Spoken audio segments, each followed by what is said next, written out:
then for rhythm, I'm just like, man, when I hear that organ grounder,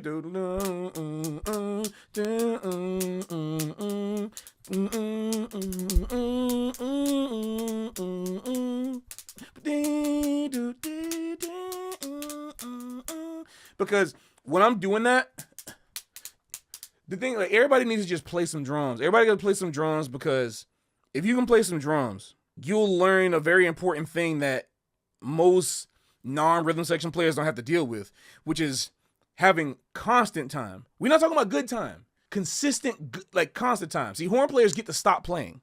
Drummer don't. Bass player don't. Piano player, kinda, right? But bass players and drummers don't get a chance to stop. They don't need to play. And if you're playing like guitar in like a Count Basie setting or an old trad jazz setting, you don't get a chance to stop either. So most horn players do not have the experience of needing to keep the rhythm steady and not rely on somebody else for it. So you got to be able to, you know what I'm saying?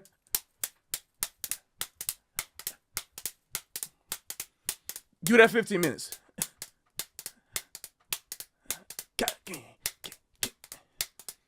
You got to be able to do that, right?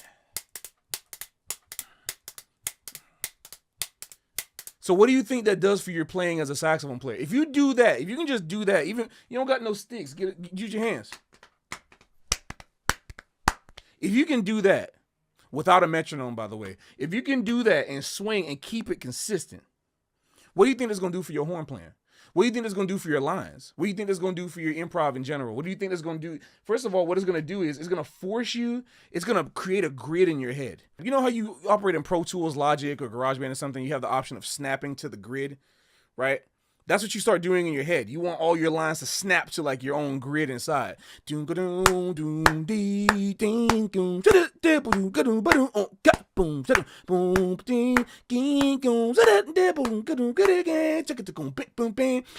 to ask me like, how's your, like, Patrick, how's your rhythm so good? How do you play in time? How's your bounce? How do you do the cannonball thing? Whatever.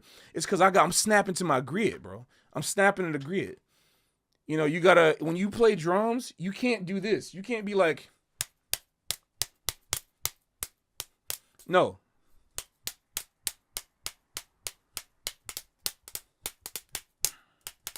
You can't, you better not speed up or slow down. That's, you know what I'm saying? Like, you can speed up or slow down when it's natural, but it never happens like immediately. It's always like over time, right?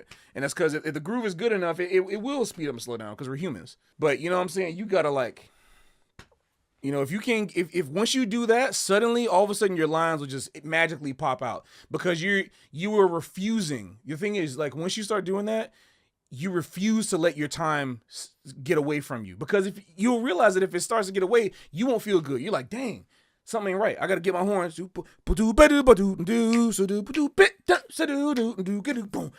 you're imagining the drums in your head.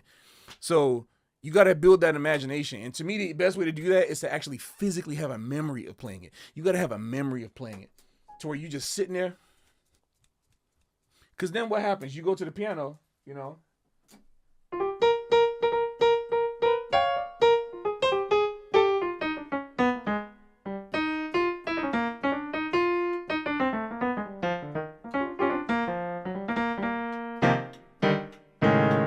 You know, whatever. My voices are too low, but, you know.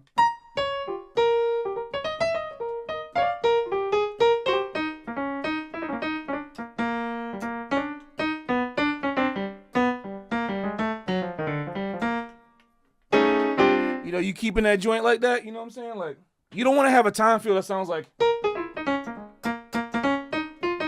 what that means you ain't feeling nothing. If your time, I'm gonna give you some advice. If you play any instrument, your time feel sounds like. If your time feel sounds like that, that's because you're thinking about the music. That's what happens. If your time feel sounds like that, you're thinking too much. Your time feel will be like.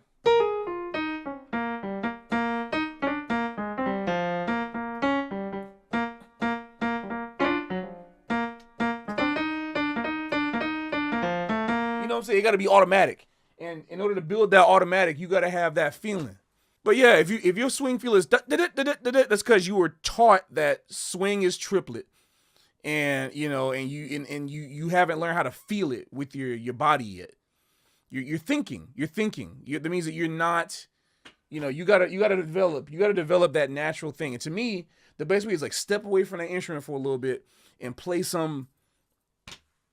Just play some. You don't even gotta play all the drums. You don't even need to play a ride cymbal. I mean, you should, but just take some sticks and just take a record out, play along to the record, and just swing with the drums. Find some good swinging music and just play. That's the vibe. I'm realizing how important the relationship between 12. Okay. It's cool that you can, but that's going away from what I'm talking about. This is exactly the thing I don't want you to think. I want you to think swing is 12/8 when you playing like, you know what? Let's do this. Forget it. F it. Swing masterclass. Here we go. All right. For example, here's some triplet swing for you. All right. Live at the Village Vanguard. Let's pick any one. Any one of them is fine. But hey, what's up, everybody? Sorry for the interruption. This is post-edit Pat here. I just wanted to quickly apologize for the lack of audio in this example and the next coming examples because I had to omit the audio due to copyright reasons. So even though this is an educational video presentation of somewhat, I cannot even use 1 second of audio or else my video will get flagged for some kind of copyright and I'll lose any monetization or anything like that. So if you want to see the full video with the audio clips, you can go ahead and support me on Patreon. This is not meant to be a Patreon ad, but I just wanted to interject that the full video will be there with the audio links and everything like that. So yeah, sorry about that. Enjoy the rest of the video. Thanks. But yeah, anyway, so right now I want to say it's not your fault or any of the students' fault for thinking that 12/8 like triplet stuff is swing. It's because all the teachers teach that. But we got to stop. Because it's limiting. Teaching that swing is 12/8 or triplet feel or all that kind of stuff limits you to think that every single time you play any swing song that has ever existed, doesn't matter what it is, what era, if it's 1920 to 2020, all swing is triplet. You are playing one type, and not even a type, you're playing one person's time feel, Elvin Jones, for all of swing. I'll show you why.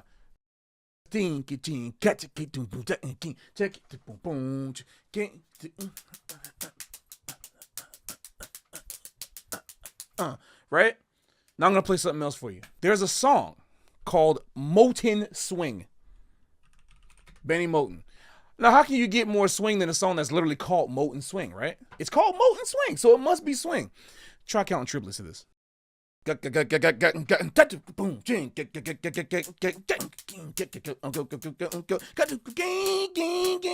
triplets. It ain't swinging. It's not swinging it. It ain't swinging. This is dance music, but it's not. It's a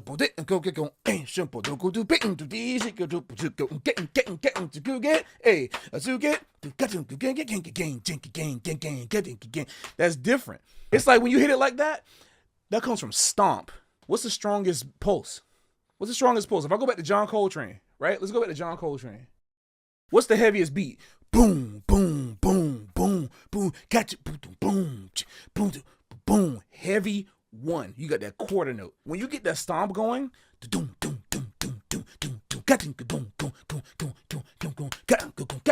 you hit that joint like that, it's like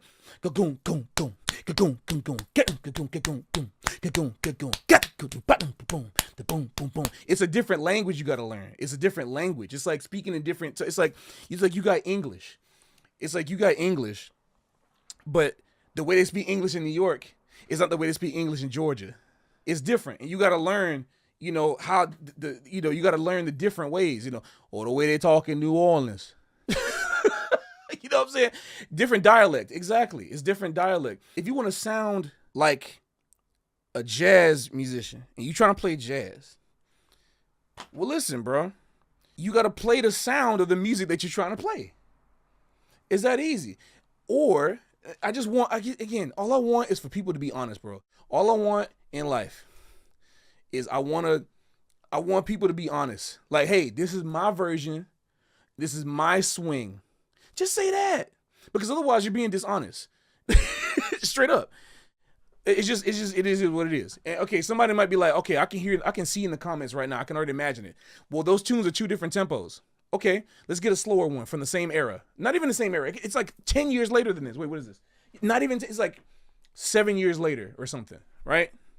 Jimmy Lunsford for Dancers Only. Okay, 4 years later. I forgot. Okay, this is slower tempo, a little close, like in between spiritual and that, but it's closer to spiritual, right? Go to gang gang gang gang gang gang gang gang to boom, hey boom, do.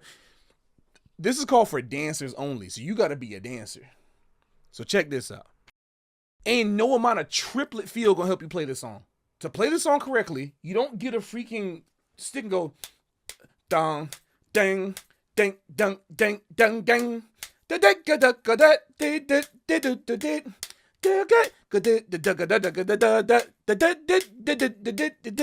No.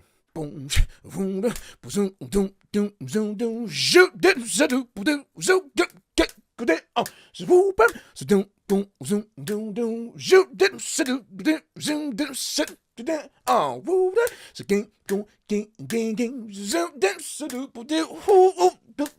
oh, so go down, so gang, zoom,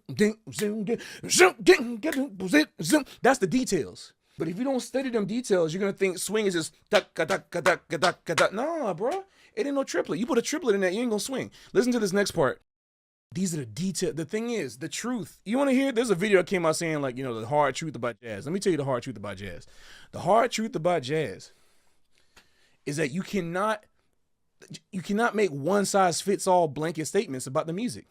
It might seem complicated, right? If you want to teach jazz to somebody, it might seem complicated to be like, you got to do this detail and this detail and that detail and this. You know why it's complicated? It's complicated because you're trying to put everything on this. This staff paper, this is why y'all are overcomplicating jazz. It's this thing right here. If I want to notate this, you can't notate that. You can't. It's impossible. You cannot notate that. It's impossible. You have to write, that's why you gotta write really weird words like lay back or quasi this or blah, blah, blah. And like, you gotta write all this text. But here's the problem with the text. The text only helps for people who have actually done the homework to listen to the music. The text only helps for people who know what it sounds like. Back in the day, when this music was being played, because they've heard the recording and because they played that way, they can look at that and know exactly what to do. The problem with words like lay back or behind the beat or ahead or stuff like that, the problem with stuff like that is that everybody has their own idea of what that is. But you know what could solve that problem? The hard truth? Listen to the freaking recording. It's that easy.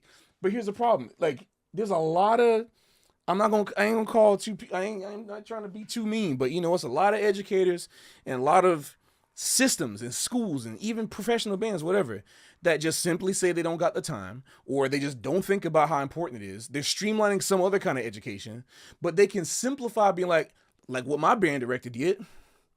With all of my band directors, I'm very happy that we did that. We always had guided listening, and they said, listen to this, we copying this recording.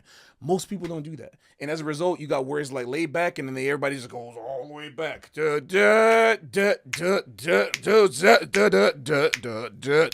Why are you doing that? That's not what the music sounds like. Go check it out and listen to the details. That's how you play the music.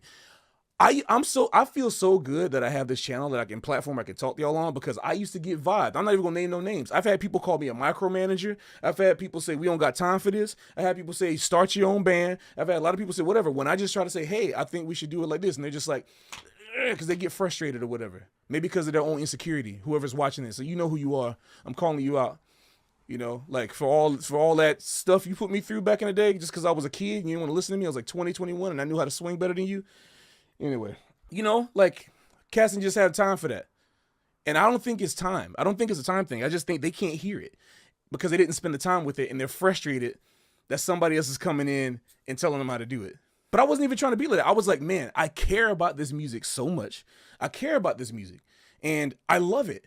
I did everything you told me to do. How come I do everything you told me to do? I listened to the recordings. I studied them. So am I not supposed to do that no more? Because all of a sudden I go to the gig and ain't nobody playing like, oh, we're not playing that record. We're not recreating the record.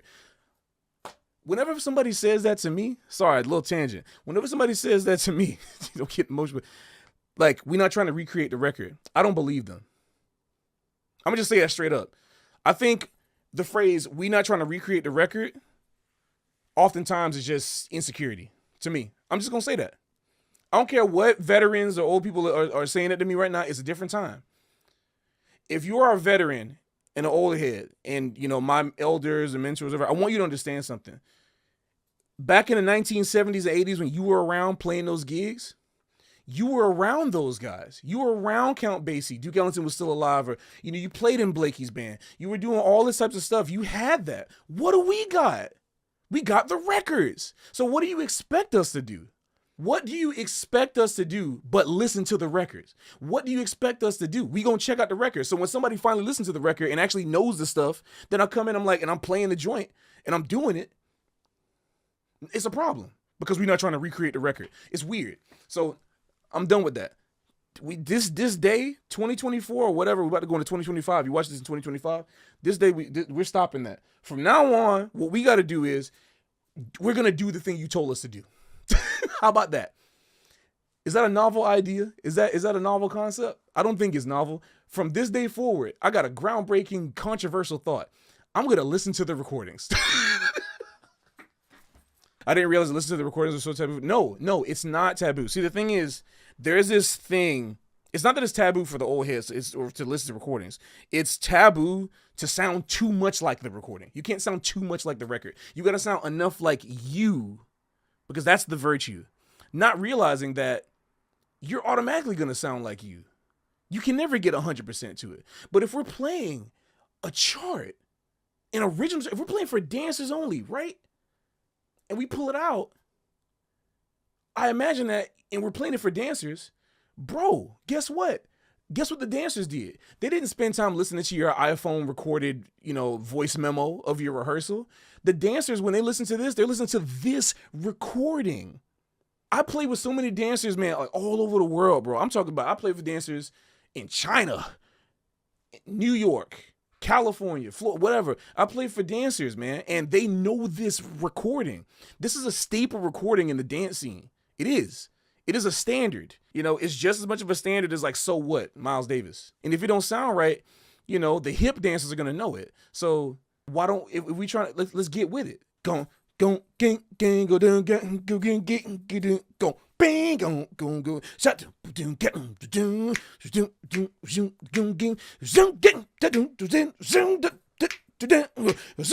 like when everybody can play in a band that sounds like that and can play it for real, you don't know what kind of magic that can make. It's deep. So everybody should do, if you're gonna play this gig, just do your homework. And But remember, if you want to get called by the old heads in New York, don't sound too much like the recording. You got to sound like 80% is the maximum you can sound like the recording if you want to get called. You sound anywhere close to 100%, you're a copycat. It's ridiculous.